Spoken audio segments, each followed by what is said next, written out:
Okay, so now we're moving into Saturday with Giles Portrayas, our first blog interview. When we had about what, a 45-minute interview of him? Almost an hour. Almost an hour, and we had a lot of insights into like moe and old school anime, and it was just great to have someone who actually had a wealth of knowledge. Someone who's actually dedicated. Yeah, to someone work. dedicated, and we had knowledge. Like when we say old titles, like yeah, we know that title. It's like, oh, well, what about Neon Genesis? What about Love Hina? What about Gundam? Yeah, about, we knew all those titles. Like that was pretty cool. So let's see. We really didn't much anything Saturday. Well, between then and 1, maybe we had something to eat. Yeah, right after the interview, we got some lunch at Subway. And then That was a little bit later after that. No, we went to Subway, and then we. Oh yeah, there was Subway run because then at 1:30 we had our second gathering of the con, which was the Shin Megami Tensei / Persona gathering, and let's say that could it have been a good prelude to the midnight gathering? We'll find out then. But so far the gathering went pretty well. Everyone. Stay tuned, bloggers. That gathering coming soon. So please stand by for these commercial messages. Alright, so meanwhile, so we're doing that gathering. That was a pretty nice gathering. Pretty nice. Of course, there's always one particular critic there at the gathering. Every single Persona gathering that has 4 involved in it. Mm-hmm. Words not to be spoken. Alright, so and then we move on a little bit. Unfortunately, we actually did miss the photo shoot. I'm sorry, Shibuya. I don't know. I looked on on your message on Coscom, and I looked everywhere for you, but we just didn't see it. So we actually swung over to Robbie's cosplay battle, which was it was about ending. But we were able to squeeze in dual shots. So he was Minato. I was Junpei. It was Minato versus Ash versus I think Wolverine. Yeah, or something else. But Ash was ready to summon his Pokemon, and you pulled out your Evoker. So what happened on the final set? What did you say to me? Well, let's see. After Wolverine was handling, I don't remember who my partner was. I think it was as a spy or something. I don't remember. It was Spider-Man or something. Anyways, no. Pretty much, I summon as Minato, which normally I'd hate summoning this particular persona. I summoned Junpei, and the last and final shot for the kill shot was us getting the 2-1-1 attack. Hey, it's like Junpei. No. Here's your chance for an all-out attack! We're all beating the crap out of poor Ash, who couldn't even summon his Pokemon. Oh, that was sad. So right after that, I changed. What did you change back into? I think it was Philippines that time. Yeah, because I went back to Dorajin, which was for the Durada Bakudo panel. Not the panel, the gathering, which. I changed it to the Rin. Which I don't know. Maybe when it got there right as it started, or like in the middle. Something happened. But it was like okay. So we're a couple hours away from Music Fest, so we're still doing things. So now I move over to the Crunchyroll booth. They're having some sort of like, they're having a Durara cosplay event in front of streaming fans on Crunchyroll. Yeah, everyone around the world was watching us make a bunch of assholes out of ourselves. Yeah, that was the still camera from the whole weekend. Remember that? They were running like, when they didn't run their events, they were just having a still camera and people would walk by. I think I spammed the Cat to them for like half an hour. Alright, so we get there. Yes, the camera can hear you. Yes. There were 6 of us. There were 5 Isaiahs and Sijos. I was the only Dorajin. And I was like, wow. And then they did the voting, who's the best one? I was like, I was getting some votes up there. You took the pictures and you saw ones, and ones. I'm like, yes, come on. Let me beat these people out. Insert Makaido here. So, unfortunately, I didn't win, but in the end, I got myself a free Crunchyroll subscription and a limited edition Duralab handbag. So now it's time for the most funnest part of the night. Music Fest! For the second straight year. Music Fest!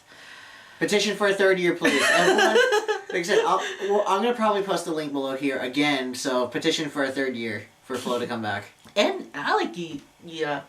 So of course we get in, and again we're sitting front row, except we're sitting on the other side. Pretty much. And so first up was fighting. So let's not. Let's not go to this much because we actually have the full one as a separate video. Mm-hmm. But let's just say that they blew off the roof of the Civic Center.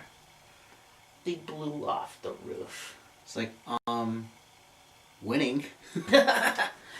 And so after that, we went to go get something to eat. We went over to Pita Pit, which I've known here in Sacramento. They have one in San Jose. He didn't like it as much. I liked it because I eat it every time I go. Ever so often I go to Sacramento. I just go to Sacramento State. So I forgot what I did, but I basically was up. Oh wait, no, we're missing something.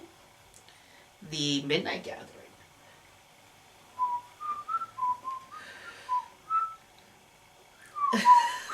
That was the baddest rendition of the Velcro I've ever heard. So, anyways, the organizer for this Dark Hour gathering set this up because we wanted to see, it's midnight.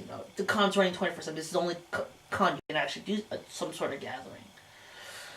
So possibly AX, we don't know. Yeah, the AX you can, but it'd be unofficial because it's not a really running 24-hour con. Mm. So we did the gathering. Everyone else showed up. The problems we had was that the organizer didn't show up. I don't know what happened. And then number two, the staff, the only person shuts us down. No. The staff member who was basically makes us the theme that made us legit gathering, left halfway through. So we were basically stuck with no staff in basically a dead hour. Actually, Conless comes up saying, hey, what's going on? Why are you using a megaphone? And so we were authorized to use a megaphone. So they get on the radio, we tell them, yeah, we're through the cosplay department. And everything worked out in the end. However, by the time we figured everything out, it was already 12:30, the gathering was over, and we were free to... Yeah, some dark hour, more like dark half hour. Well, and then I forgot what I did, but eventually I caught up with Ryan playing King's Game. Which the opposite Minato from the opposite side of the circle that we were playing in kept getting the fucking king. Eventually, I got the king, and I had somebody kiss my cheek, and eventually I got somebody to bitch slap Ken. I felt kind of bad afterwards, but it's not my fault that numbers choose themselves. And then unfortunately, I played unfair, so I made Minato and Soji switch jackets, which actually would fit pretty well. Yeah, I didn't look too bad in the Persona 4 jacket. The biggest thing was when G kept getting getting called out for anything. That's what you get, Teddy. So that's Sunday. So I'm still up. And I'm still up. I don't know what happened to you. Dude, we went to go play DJ Hero 2 and then... No, that was Monday. Oh no, that was Monday. That was Monday. Sorry about that. So Sunday. So no, that's even said. We're still on the Sunday. So I'm up. Well, literally, I'm up to it was 5:30. I forgot what I was doing. There's the pictures will tell me. I caught something he missed after the Persona Gathering King's game. What did I miss? Remember, I found Seiji's Persona. Oh yeah. Oh, you mean Izanami? Yeah. Yeah, you caught Izanami. Oh, I missed that so bad. So we're now ready to Sunday morning. Sunday morning, Hetalia. Whew. Dude. Duh. Lame. Really? It's not even worth going to anymore, especially as Philippines, because they keep cutting us out of everything else. Well, technically, I know me and you are passionate about doing Philippines, but like what most people said, we're not canon yet. We don't have a storyline within the storyline. We don't fit into things like the Austrian procession or anything. I mean, we might fit into generic World War II and the countries, but until we're sketched in and we're actually animated, it's gonna be a while that we're officially a part of any sort of official shoot order. Maybe at the end that would work out, but then by the end he had to take off for the for Toru Furuya. You wanna show? Sure. Before in the morning before we go to Italia, I go to the dealer's hall. I looked in the swamp meet and I couldn't find anything, so I was like, you know what? Fine, I'll dish out the extra bucks. Actually, I split with you. Well, yeah. Well, we dished out the extra money that we really didn't want to spend, but we did it anyway. Pretty much before and after the gathering. This little bad boy is what we picked up. Oops. Upside down. Upside down. And as you can see, it's signed by him. Mr. Toru Furuya. Yeah, which is great. Which was beautiful. In case you don't know who he voiced in the actual series, he actually voiced the character of Amuro Ray. Yes, that is the RX-70-2. Can you see? Signature right off front. Yeah, right on the shield. That's why this one's going in a glass case. So yeah, no, go ahead and put it next to the camera. Just set it up. So yeah, I went to the autograph session.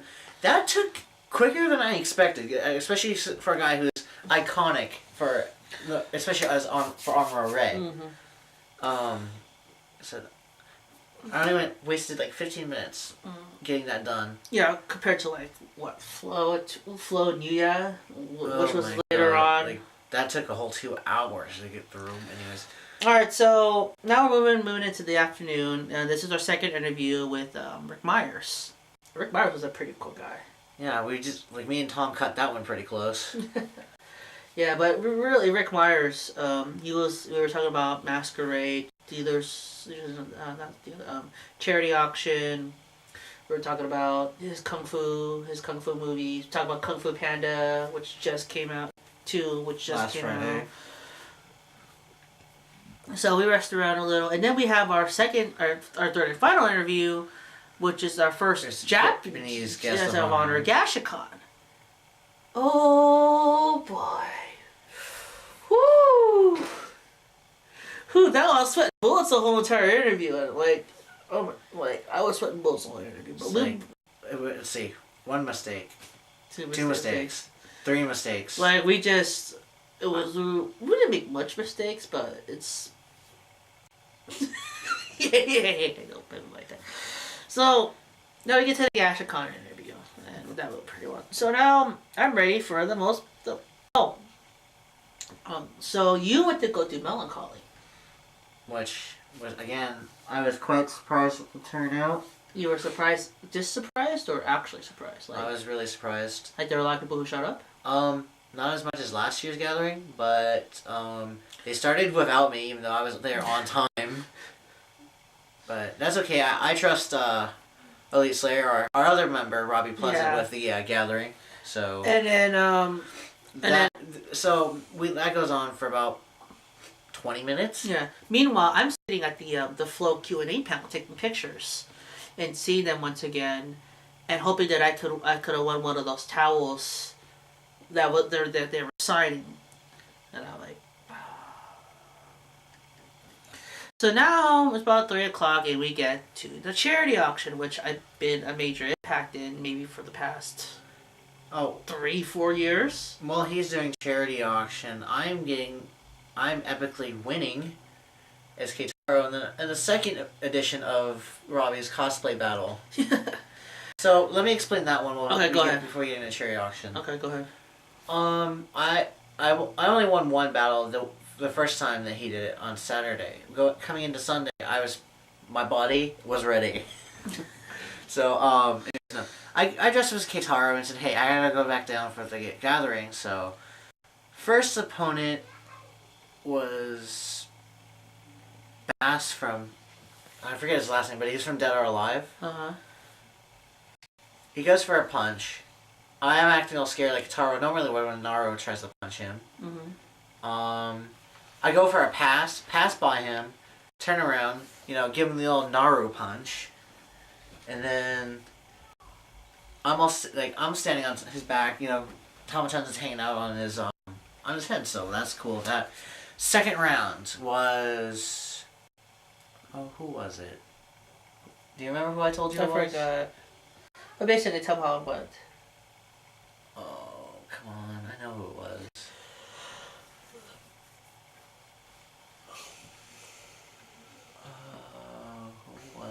it